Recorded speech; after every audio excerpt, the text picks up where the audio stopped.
तो बच्चों, आप सभी का स्वागत है हमारे चैनल पे। आज के इस वीडियो में हम प्रतिभा पर्व मूल्यांकन वर्कशीट 2021-22 कक्षा 7वीं विज्ञान विषय की देखने वाले। तो जल्दी से वीडियो को लाइक कर दीजिएगा, अपने दोस्तों के साथ शेयर करें वीडियो को ज़्यादा से ज़्यादा अपने सभी फ्रेंड्सों के साथ में। चैनल को शेयर करना बिल्कुल ना भूलें। और यहाँ पर कक्षा 7वीं के जितने भी खंड अ है, ठीक है, खंड अ पूरे विषयों के देख चुके हम।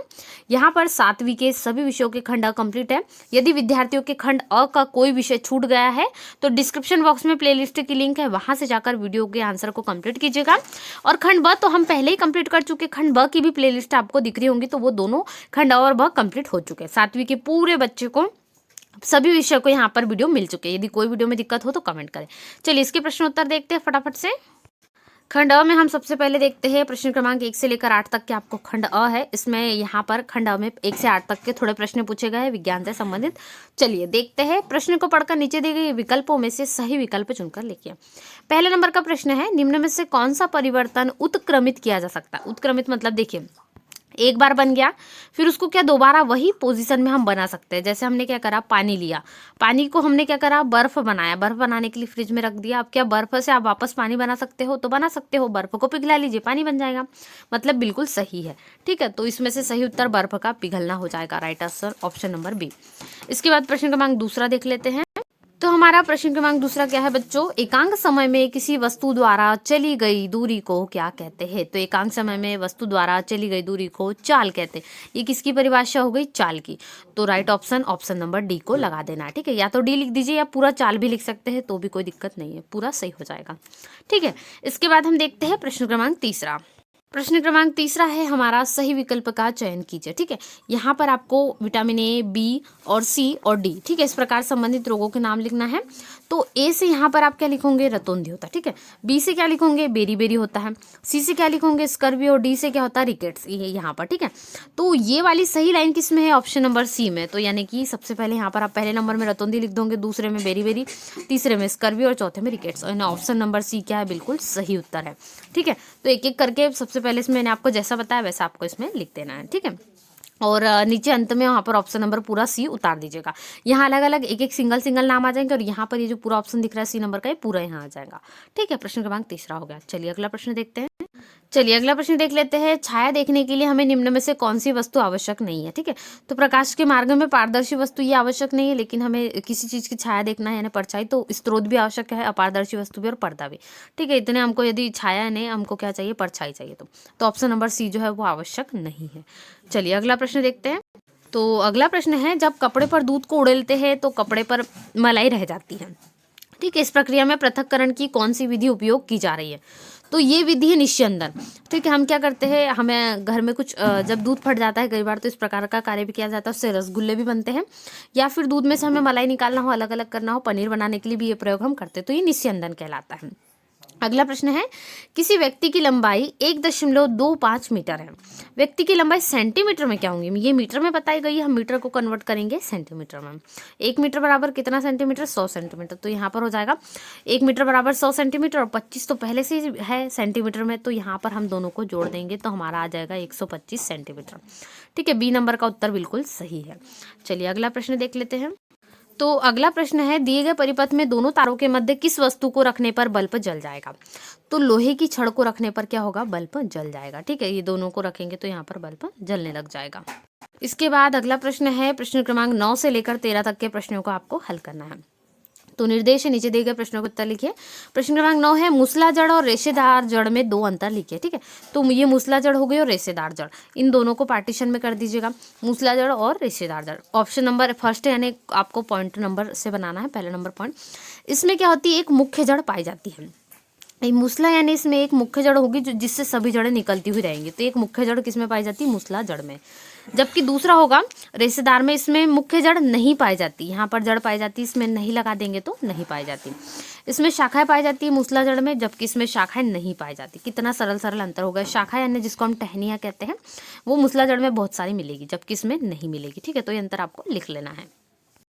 चलिए बच्चों अगला प्रश्न देखते हैं। विद्युत मिस्त्री द्वारा उपयोग किए जाने वाले औजार जैसे पेचकस और फ्लायर्स के हत्थों पर प्रायः प्लास्टिक या रबड़ के आवरण क्यों चढ़े होते हैं? उत्तर लिखिए। तो प्लास्टिक और रबड़ दोनों ही विद्युत के क्या होते हैं? कुचालक होते हैं। ये विद्युत मिस्त्री को विद्युत झटकों से बचाते हैं। जैसे कि रबर जो है वो कई बार हमें कहा जाता है रबर के चप्पल पहनकर हमें जो है बिजली के कार्यों को करना चाहिए, ठीक है। तो रबर से करंट नहीं लगता है, इसी कारण ये जो है विद्युत मिस्त्री क्या करते हैं, विद्युत झटकों से बच जाते हैं रबर की चप्पलें पहनकर। अतः सुरक्षा की दृष्टि से इन्हें विद्युत मिस्त्री द्वारा उपयोग किए जाने वाले औजारों पर चढ़ाया जाता है, ठीक है। ये उत्तर आपको लिख देना है। चलिए अगला प्रश्न देख लेते हैं। सरल रेखीय गति व वर्तुल गति को उदाहरण देकर अंतर स्पष्ट कीजिए। तो सरल रेखीय गति क्या होती है, सीधी रेखा में होने वाली गति को सरल रेखीय गति कहते हैं, ठीक है। यहाँ पर आप सरल लिख लेंगे, सरल सीधी रेखा में जो हो रही है एकदम लगातार चल रही है वो सरल रेखीय गति। जैसे चींटी का रस्सी पर चलना, ठीक है। और भी बहुत सारे एग्जाम्पल है जो सीधी सीधी कार का सड़क पर चलना, ये भी सरल रेखीय गति में हो सकती है। वर्तुल गति यानी कुछ ऐसी जो वर्गाकार ऐसी घूमती है उसको हम वृत्ताकार गति कहेंगे, ठीक है। इस वृत्ताकार पथ में होने वाली गति को वर्तुल गति कहते हैं। जैसे सूर्य के चारों ओर क्या लगाती है, पृथ्वी की गति, पृथ्वी जो है सूर्य के चारों ओर चक्कर लगाती है, ये वाली वर्तुल गति आती है। इसके बाद हम अगला प्रश्न देख लेते हैं। चलिए अगला प्रश्न है, आप एक पारदर्शी कांच की सीट को पारभासी सीट में कैसे बदलेंगे, इसे करने के कोई 2 तरीके लिखिए। तो हम क्या करेंगे, सबसे पहले शीट पर चिकनाई का लेप कर सकते हैं, यानी पारदर्शी कांच है उसको हम थोड़ा पारभासी बनाना चाहते हैं, या सीट पर मोम की हल्की परत चढ़ाएंगे तो उसमें से क्या होगा वो जो है पारभासी बन जाएगी, ठीक है। ये आपको दोनों उपाय करके देखना है। चलिए अगला प्रश्न देख लेते हैं, प्रश्न क्रमांक 13। तो अगला प्रश्न है, दैनिक जीवन में पृथक्करण के लिए हम निस्यंदन विधि का उपयोग कहाँ कहाँ करते हैं, उदाहरण देकर समझाइए। देखिए दूध और पानी का जो मिश्रण है उसमें से हम क्या करते हैं, दूध की जो मलाई है उसको अलग कर लेते हैं और पानी को अलग करते हैं। तो ये हमारा दैनिक जीवन में बहुत काम का उपयोग है। तो दूध और जल के मिश्रण को अलग करने में ये निस्यंदन विधि कहलाती है, ठीक है। दूसरा है, चाय की पत्तियों को चाय से अलग करने में भी हम निस्यंदन का प्रयोग करते हैं, क्योंकि जो चाय होती है उसमें हम पत्ती डालकर करते हैं मिक्स, लेकिन हम छानते समय निस्यंदन का प्रयोग करते हैं, छन्नी लगा देते हैं। तो ये दूसरा हो जाएगा। अब तीसरा हम क्या करते हैं, पानी से अशुद्धियों को अलग करने में करते हैं। जैसे पानी में कुछ अशुद्धि होती है तो हम छन्नी लगा लेते हैं, छन्नी से पानी का नल जब आता है तो हम छन्नी का प्रयोग करते हैं ताकि पानी की जो अशुद्धि है, कंकड़ पत्थर या थोड़े मिट्टी रेत के कण, वो बाहर निकल जाए, इसके लिए हम ये प्रयोग कर लेते हैं। तो ये 3 प्रयोग है जो दैनिक जीवन में आपको लगातार मिलते रहते हैं, ठीक है। अगला प्रश्न देख लेते हैं। तो प्रश्न क्रमांक 14 है, किसी पुष्प का नामांकित चित्र बनाकर उसके विभिन्न भागों का वर्णन कीजिए। आप इसको रंग बिरंगी भी बना सकते हो यदि आपके पास मोम के अच्छे से कलर, स्केच पेन से ना बनाए क्योंकि उसमें कलर थोड़े उभर जाते हैं, इससे लिखा वाला बिगड़ सकता है। तो पुष्प का इस प्रकार से चित्र बना देंगे। एक फूल का, मतलब आपने देखे होंगे आपके आसपास क्षेत्र में बहुत सारे फूल हैं, तो ये चित्र आपको बनाने के बाद में इसके भाग के नाम लिखना, ठीक है। तो यहाँ पर आपको क्या दिख रहा है, ये देखिए गोल जो है ये अंडाशय है, तो यहाँ पर अंडाशय हो गया। बाहर का है ये बाह्य दल है, ठीक है। इसके बाद दल पुंज है, यानी इसको पंखुड़ी भी कहा जाता है, तो ये बाहर की जो पूरी लेयर है ये पंखुड़ी की है। फिर जो ऊपर में आपको दिख रहा है ये परागकोश है, और यहाँ पर जो आपको इस प्रकार से दिख रहे हैं तंतु है। वर्तिका है, इसमें वर्तिकाग्र है, और स्त्री केसर है, ठीक है। इस प्रकार से आपको सारा कुछ भाग इसमें दिख रहा है। तो ये चित्र बन जाएगा अच्छे से, ठीक है। तो चित्र को साफ सुथरा बना लीजिएगा, इसमें कुछ काटा पीटी आपको नहीं करना है, बढ़िया से चित्र को नोट कर लेना है। चलिए अगला प्रश्न देख लेते हैं। तो अगला प्रश्न है प्रश्न क्रमांक 15, क्रियाकलाप द्वारा दर्शाई कि प्रकाश सीधी रेखा में गमन करता है, ठीक है। तो ये मोमबत्ती है, इसके बाद हम इसमें प्रकाश को देखते हैं किस प्रकार से गमन करता है। एक मोमबत्ती का सुंदर सा चित्र बनाकर उसमें आप यहाँ पर क्या बनाओगे, सीधी रेखा जो है प्रकाश किस प्रकार से गमन कर रहा है वो बताना। तो ये है कुछ जो स्थितियाँ जो गमन करने की आती है प्रकाश की, ठीक है। तो ये क्या होता है, जब नली सीधी रहती है तो आप बल्ब को देख सकते हैं, ठीक है। ये नली के हिसाब से है, लेकिन यदि नली को थोड़ा यदि नली मुड़ गई तो बल्ब को हम क्या कर सकते हैं, बल्ब को देखना थोड़ा संभव नहीं हो पाता, ठीक है। तो बल्ब को देखने के लिए यहाँ पर संभव नहीं हो पाता है जब मुड़ जाती है। तो इससे क्या सिद्ध होता है, इससे सिद्ध होता है कि प्रकाश हमेशा सरल रेखा में गमन करता है। यदि नली टेढ़ी सीधी थी तो हमें सब कुछ दिख रहा था, और यदि नली क्या हो गई, टेढ़ी हो गई, तो यहाँ से संभव नहीं हो पाता देखना, ठीक है। यह उत्तर आपको लिखना है। चलिए इसके बाद प्रश्न क्रमांक 16 है, हमारे शरीर में विभिन्न प्रकार की गतियों के लिए कौन कौन सी संधियां पाई जाती है, कंदुक खल्लिका संधि का सचित्र वर्णन कीजिए। तो हमारे शरीर में 4 प्रकार की संधियां पाई जाती है। एक तो कंदुक खल्लिका संधि जो इसमें लिखी गई है वो सबसे पहली संधि हमारी, फिर धुराग्र संधि है, तीसरी हिंज संधि है, ठीक है। ये सभी संधियां महत्वपूर्ण है, और चौथी है अचल संधि। अब हमें कंदुक खल्लिका संधि को समझाना भी है तो उसका भी हम देख लेते हैं। तो जो कंदुक खल्लिका संधि होती है ये कंधे और कूल्हे में होती है। इस संधि में एक अस्थि का गेंद ताला गोल हिस्सा दूसरी अस्थि में कटोरी रूपी गर्त में धंसा होता है।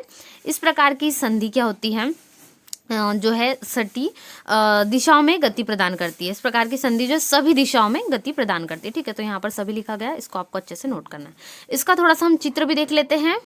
देखिए इस प्रकार से आपको कंदुक खल्लिका संधि यहाँ पर दिख रही है। चित्र कुछ अच्छे से बनाना है आपको, पेंसिल से बना सकते हो। जांग की यहाँ पर अस्थि है और ये जो है यहाँ पर 19 अस्थि है। ठीक है, इस प्रकार से अस्थियाँ यहाँ पर दिखाई गई है।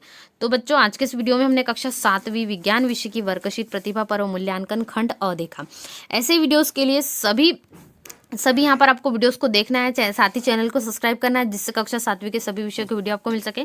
कक्षा 7वीं के खंड अ और खंड ब पूरे विषय के कंप्लीट हो चुके हैं, कोई भी वीडियो छूटा नहीं है। यदि आपको खंड अ और ब कोई भी करने में दिक्कत आ रही है तो कमेंट करें। इसकी पूरी प्लेलिस्ट वीडियो यहाँ पर आपको डिस्क्रिप्शन बॉक्स में लिंक मिल जाएंगी। प्लेलिस्ट की सारे वीडियो ऐड है, उसमें जाकर देख सकते हैं। तो मिलते हैं नए वीडियो में, तब तक वीडियो को लाइक करें, दोस्तों के साथ ज़्यादा से ज़्यादा शेयर करें, चैनल पर नए हुए सब्सक्राइब करें। Thanks for watching.